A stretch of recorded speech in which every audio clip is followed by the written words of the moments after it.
जिन खबरों की तैयारी की थी उस पर वीलॉग बनाने लगे थे कि बिलावल भुट्टो जरदारी साहब की टीवी पर तकरीर नजर आ गई। बिलावल भुट्टो जरदारी किस तरह से गरज रहे थे, किस तरह से बरस रहे थे। उनकी कई बातें दुरुस्त भी थी, लेकिन उनकी कई बातें ऐसी भी थी जो ऐसा शख्स ही कर सकता है जो अकल से बिल्कुल ही पैदल हो, जिसका सियासत के साथ कोई तलक ना हो। बिलावल भुट्टो जरदारी साहब माशाल्लाह से पाकिस्तान के वजीर खारजा भी रह चुके हैं और उनके वालिद मोहतरम की बहुत बड़ी ख्वाहिश है कि उनका पुत्र किसी तरीके से पाकिस्तान का वजीर आजम बन जाए। तो बिलावल भुट्टो जरदारी आजकल गिलगित बल्तिस्तान पहुंचे हुए हैं। मुस्लिम लीग नून के कई वज़रा भी वहीं घूम फिर रहे हैं। अगर किसी को वहां जाने की इजाजत नहीं है तो वो तहरीक इंसाफ की लीडरशिप है। बिलावल भुट्टो जरदारी की तरफ से कई ऐसी बातें की गई जिनके साथ इत्तेफाक किया जा सकता है, जैसा कि उनकी तरफ से कहा गया कि गिलगित में और आज़ाद कश्मीर में इलेक्शन उसी वक्त करवाए जाएं जब पाकिस्तान में इलेक्शन होते हैं। एक ही दफा यहाँ भी और वहाँ भी इलेक्शन हुआ करें। बिलावल भुट्टो जरदारी की इस तजवीज़ के साथ इत्तेफाक किया जा सकता है, लेकिन इसके साथ साथ उनकी तरफ से और भी बहुत कुछ कहा गया। वो सूबाई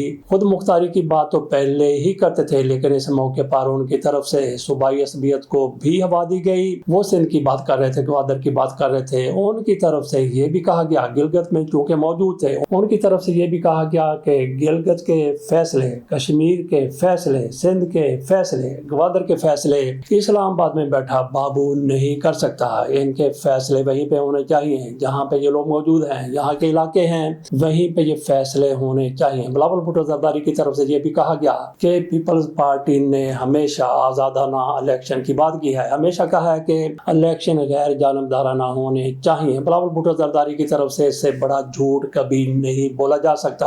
आपको पता है, पूरी दुनिया को पता है कि किस तरह से इंतखाबात 2024 के फरवरी में हुए थे, किस तरह से पीपल्स पार्टी मुस्लिम लीग नून को जितवाया गया। इनको इनके सूबे में मुस्लिम लीग नून को मरकज में और पंजाब में उनको किस तरह से कामयाब करवाया गया, किस तरह से बेड़ा गर्क किया गया फार्म 45 का। बिलावल भुट्टो जरदारी की तरफ से शगर में खिताब करते हुए कहा जा रहा था, वो एक जलसे से खिताब कर रहे थे, गो के बड़ा जलसा नहीं था, ताहम उनकी तरफ से कहा गया कि आप फार्म 47 पर हमें जिताएं और फार्म 47 के साथ मैं खुद निमट लूंगा। गिलगित बल्तिस्तान की बात हुई तो ये फार्म 47 के साथ निमट रहे हैं, लेकिन जब तहरीक इंसाफ के हवाले से बात हो रही थी, काम हो रहा था, तो बिलावल भुट्टो जरदारी उसका हिस्सा बने हुए थे। किस तरह से तहरीक इंसाफ को शिकस्त दो चार किया गया पूरी दुनिया जानती है। उनकी तरफ से ये भी कहा गया कि सिंध में कोयला पैदा होता है और कहा जाता है कि ये कोयला जितनी मिकदार में सऊदी अरब में तेल पैदा होता है और उसकी तेल की जितनी मालियत है उससे ज्यादा का यह कोयला है। थर के कोयले से पैदा होने वाली बिजली सबसे पहले थर में इस्तेमाल की गई, उसके बाद सिंध को दी गई, सिंध के बाद फिर पंजाब में पूरे पाकिस्तान को दी गई। बिलावल भुट्टो जरदारी की तरफ से कहा गया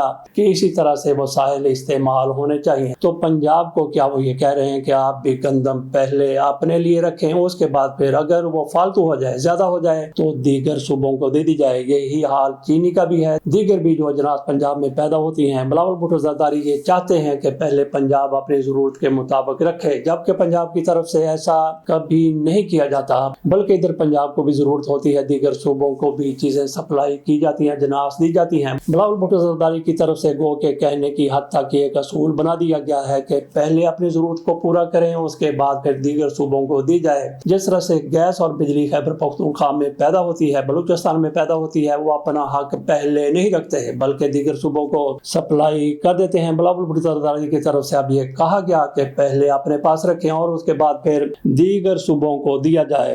बिलावल भुट्टो जरदारी की तरफ से भी अपने अब्बा जी की तरफ वहाँ पे सीवी पेश की गई है कि हम भी तो पड़े हैं राहों में, या शेख ए दर्द। वो इस्लामाबाद पर खुलकर तनकीद करते रहे कि वो कहने लगे कि कहा जाता है कि वफाक कंगाल हो गया है, अगर वफाक कंगाल हो गया है तो फिर गिलगित की वजारत खत्म कर दी जाए, कश्मीर की वजारत खत्म कर दी जाए। ये बिलावल भुट्टो जरदारी की तरफ से बाकायदा मुतालबा किया गया और उन्होंने फिर ये भी कहा, वहाँ पे चूंकि एक खास मसलक के लोग मौजूद हैं, तो उन्होंने ईरान के हवाले से कहा कि वहाँ पे हमला किया गया, बच्चों को मार दिया गया, बच्चों को शहीद किया गया। इस हवाले से भी उन्होंने हमदर्दियाँ समेटने की कोशिश की और उन्होंने ये दुआ भी की, जिस तरह से हमारे मौलाना अब्दुल खबीर आज़ाद साहब चांद देखने के मौके पर दुआ करते हैं कि या अल्लाह, फील्ड मार्शल साहब ने जिस तरह से इंडिया को तबाह किया, बर्बाद किया, 2025 में जिस तरह से पाकिस्तान ने भारत भारत को शिकस्त दी और फील्ड मार्शल साहब की सारी कारकर्दगी की वजह से ये सारा कुछ हुआ। और आजकल वो ईरान और अमेरिका के माबैन सालसी भी करवा रहे हैं। बिलावल भुट्टो जरदारी की तरफ से भी दुआ की गई कि जिस तरह से वो सालसी करवा रहे हैं, जिस तरह से उन्होंने भारत को शिकस्त दी थी कि या अल्लाह उनको अपने मकसद में कामयाब फरमा। ये बिलावल भुट्टो जरदारी की तरफ से कहा गया। जैसा कि उन्होंने कहा कि हर सूबे के, हर इलाके के फैसले वहाँ के लोग किया करें। इस्लामाबाद के लोगों को कोई हक नहीं पहुंचता कि दीगर सूबों के फैसले करें। और बिलावल भुट्टो जरदारी के अब्बा जी की तरफ से बल्कि इनकी मौजूदगी में जो 18वीं तरमीम पेश की गई, पास की गई, मंजूर की गई, उसमें सारे के सारे हुकूक किसको दे दिए गए वो भी आपके सामने है। और मरकज से ही ये सारे फैसले किए गए थे। अब वो कहते हैं कि मरकज से फैसले नहीं होने चाहिए। जब पंजाब की तरफ से ये कहा जाता है कि हमने काला बाग डैम बनाना है, तो बिलावल भुट्टो जरदारी और इनकी पार्टी डांग लेके, लाठी लेके खड़ी हो जाती है कि नहीं बनाने देंगे। उस वक्त पंजाब की खुद मुख्तारी कहाँ पे चली जाती है बिलावल भुट्टो जरदारी साहब से? क्या कोई इस बारे में पूछेगा? और बिलावल भुट्टो जरदारी बड़ी बात करते हैं कि पाकिस्तान में जमहूरियत होनी चाहिए। एक तरफ उनको जमहूरियत की पड़ी हुई है, दूसरी तरफ फॉर्म 47 की मुखालफत बराए मुखालफत कर रहे हैं, जबकि फॉर्म 47 से इन्होंने जो फायदा उठाया है, इनके अब्बा जी आज पाकिस्तान के सदर हैं, तो फॉर्म 47 ही की वजह से पाकिस्तान के सदर बने हुए हैं। आजकल इनकी तरफ से 28वीं तरमीम की खुलकर मुखालफत की जाती है। किसी का बाप भी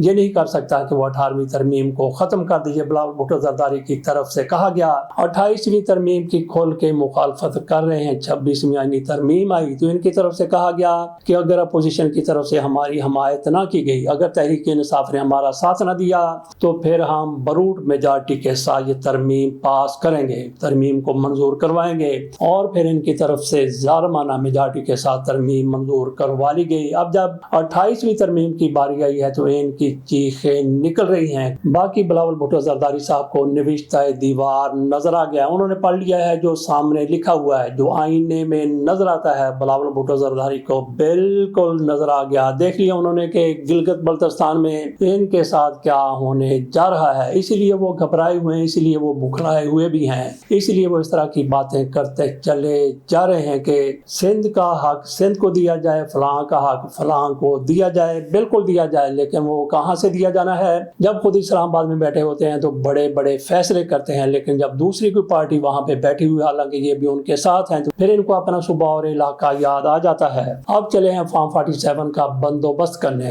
पहले तहरीक इंसाफ का हक उनको तो दे दिया जाए। अगर ये असूल के सियासतदान हैं तो फिर उनके असूल की भी बात करें, उनके हक की भी बात करें, जो कुछ उनके साथ हो चुका है। बिलावल भुट्टो जरदारी वहां पे दनदनाते हुए फिर रहे हैं। तहरीक इंसाफ के लोगों को वहां जाने की इजाजत तक नहीं है। अगर कोई जाता है तो वहां से निकाल दिया जाता है। तो बिलावल भुट्टो जरदारी इस हवाले से अपना किरदार अदा क्यों नहीं करते? इनकी तरफ से एक मौके पर भी नहीं कहा गया कि तहरीक इंसाफ के लोगों को भी इतना ही यहाँ पे आने का हक है जितना मुझे है, जितना मुस्लिम लीग नून के वज़रा को है, मुस्लिम लीग नून की क़यादत को है। ऐसा बिलावल साहब की तरफ से कभी नहीं कहा जाएगा, क्योंकि इनको पता है कि तहरीक इंसाफ को अगर यहाँ पे आने की इजाजत दे दी जाए, अगर फॉर्म 45 के मुताबिक यहाँ पे वोटिंग हो जाए तो इनका कुछ नहीं बचेगा और तहरीक इंसाफ यहाँ पे एक मर्तबा फिर उसी तरह से क्लीन स्वीप कर जाएगी, जिस तरह से खैबर पख्तूनख्वा में उसकी तरफ से किया गया, जिस तरह पूरे पाकिस्तान में किया गया था। इसका एतराफ इनके लीडर बरमला करते हैं कि हम हार गए थे, हम जीत नहीं सके और हमारे हारने की वजह यह है कि हमने मुस्लिम लीग नून का साथ दिया था। ये खोलकर कहते हैं। कायरा की तरफ से कहा जाता है और चांद की तरफ से कहा जाता है कि उनके बड़े बड़े और दानश्वर लीडरों में शामिल हैं। लेकिन बिलावल भुट्टो जरदारी तहरीक इंसाफ को उनका हक दिलाने के लिए तैयार नहीं है, क्योंकि उनको उनका जमहूरी हक मिल जाएगा तो फिर इनका क्या बनेगा तेरा कालिया। अगर तहरीक इंसाफ वाले वहां पे खोल के कैंपेन कर लेते हैं और इलेक्शन भी गैर जानबदारी से हो जाते हैं तो इनको फिर घरों घरी जाना पड़ सकता है। बाकी बिलावल भुट्टो जरदारी की तरफ से वहां पे मौजूद लोगों को कहा गया कि अगर आप ये समझते हैं कि तहरीक इंसाफ बेरोजगारी खत्म कर सकती है, तहरीक इंसाफ गुर्बत का खात्मा कर सकती है, तहरीक इंसाफ आपको अपना हक दिला सकती है, तो फिर आप उनको वोट दे सकते हैं। इसके साथ ही इनकी तरफ से ये भी कह दिया गया कि सिर्फ और सिर्फ पीपल्स पार्टी आपके हकूक का तहफ़्फ़ुज़ कर सकती है, आपकी गुर्बत दूर कर सकती है, आपको रोजगार के मौके फराहम कर सकती है, दीगर कोई पार्टी नहीं कर सकती। इनकी तरफ سے یہ نہیں کہا گیا کہ تحریک انصاف والوں پر اگر آپ کو اعتماد ہے تو پھر ان کو ووٹ دے دیا جائے۔ یہ مسلم لیگ نون کی بات کر رہے تھے۔ ان کی والدہ محترمہ بھی 2008 کے انتخابات سے قبل انتخابی مہم چلا رہی تھی، تو کئی روز پہلے اس سے وہ شہید ہو گئی تھی، لیکن انتخابی مہم کے دوران جلسوں میں ان کی طرف سے کہا جاتا تھا کہ اگر آپ نے پیپلز پارٹی کو ووٹ نہیں دینا، کسی وجہ سے نہیں دینا، تو پھر کاف لیگ کو ووٹ مت دیجیے گا،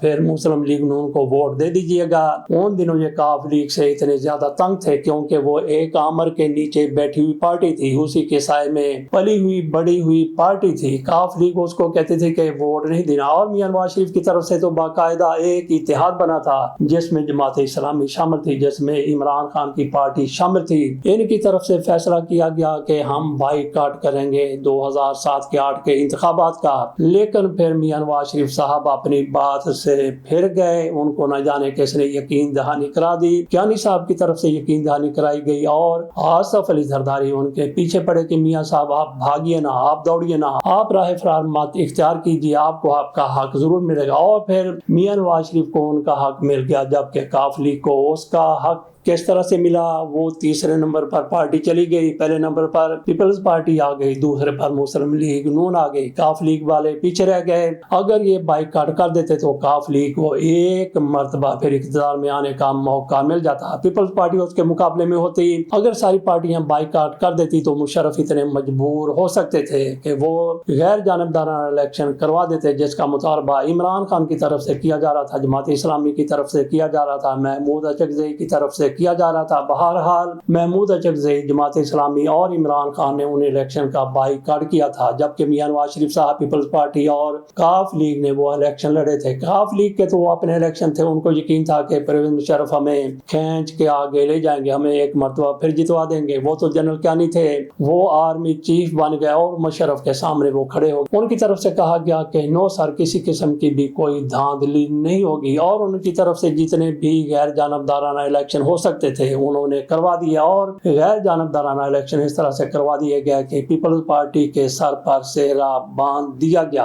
ان الیکشن کے بارے میں بھی کوئی نہیں کہتا کہ غیر جانبدارانہ الیکشن تھے، ان میں بھی کہا جاتا ہے کہ ریگنگ ہوئی تھی اور پیپلز پارٹی کو کسی بھی صورت میں آگے لایا جانا تھا۔ پہلے ہی فیصلہ کر لیا گیا تھا بے نظیر بھٹو کی زندگی میں، وہ تو بے نظیر بھٹو کی زندگی جاتی رہی، اور پھر ہمدردی کا ووٹ بھی پیپلز پارٹی کے کھاتے میں ڈال دیا گیا۔ آصف علی زرداری صاحب پھر اس طرح سے جن کی طرح پورے پاکستان میں گھومے جو مکمل تباہی کر کے چلا جاتا ہے، اس کے بعد پھر مرکز میں پیپلز پارٹی کو کسی نے اقتدار کے قریب نہیں آنے دیا، تاہم سندھ میں ان کو ان کا حصہ ملتا رہا، گلگت میں بھی ملتا رہا، اور آج کل کشمیر میں وہ تو حالات ہی بدل گئے، صورتحال ہی بدل گئی، سینیریو ہی، منظرنامہ ہی بدل گیا کہ ان کے ہاتھ میں یہ سارا کچھ آ گیا۔ لیکن کتنا کچھ آ گیا؟ اتنا کچھ ہی آ گیا کہ فیصلے کہیں اور سے ہوتے ہیں لیکن سنائے ان کی طرف سے جاتے ہیں۔ ہم نے اس ویلاگ میں پیپلز پارٹی کے حوالے سے جس طرح سے آغاز کیا تھا کافی بات کر لی ہے، ارادہ تو ہمارا یہی تھا کہ ایک سیگمنٹ اس پر ہوگا اور باقی ہم اس میں دیگر موضوعات پر بھی بات کریں گے۔ یہی